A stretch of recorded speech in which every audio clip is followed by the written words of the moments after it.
தமிழ்நாட்டுல என்ன நடக்கும்? பாஜக என்ன செய்யும்? பாஜக தூக்கணும். எனக்கு ஒரே ஒரு இஷ்டம், அது யார் தோக்கடிச்சாலும் சரி, எனக்கு பாஜக தூக்கணும். மக்களுக்கு அதான் நல்லது. மக்கள் புரிஞ்சுக்கணும், பாஜக தோக்கடிச்சே தீரணும், இல்லாட்டி பெரிய பாடுபடும் நாடு. சார் ஒரு சின்ன எக்ஸாம்பிள் சொல்றேன் சார். மக்கள் முன்னேறணும்னா நல்லா படிக்கணும், நல்லா கல்வி வரணும். நல்லா கல்வி வரணும்னா ஜாதி கட்டமைப்பு நம்ம நாட்டுல இருக்கு. ஜாதி கட்டமைப்பு உடையணும். அப்போ ஜாதி கட்டமைப்பு உடையறதுக்காக யார் யார் தாழ்த்தப்பட்டிருக்காங்களோ, யார் யார் மக்கள் ஒடுக்கப்பட்டிருக்காங்களோ, அந்த மக்களுக்கெல்லாம் நல்ல வாய்ப்பு கொடுத்து அவங்க எல்லாம் மேல வரணும்.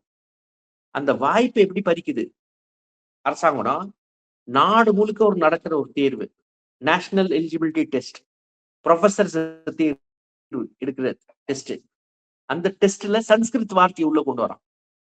ஒரு டெஸ்ட்டுக்கு 50 வார்த்தை கொண்டு வரான் சன்ஸ்கிருத் வார்த்தையை. பாஸ் பண்ண முடியுமா நம்ம ஜனங்க?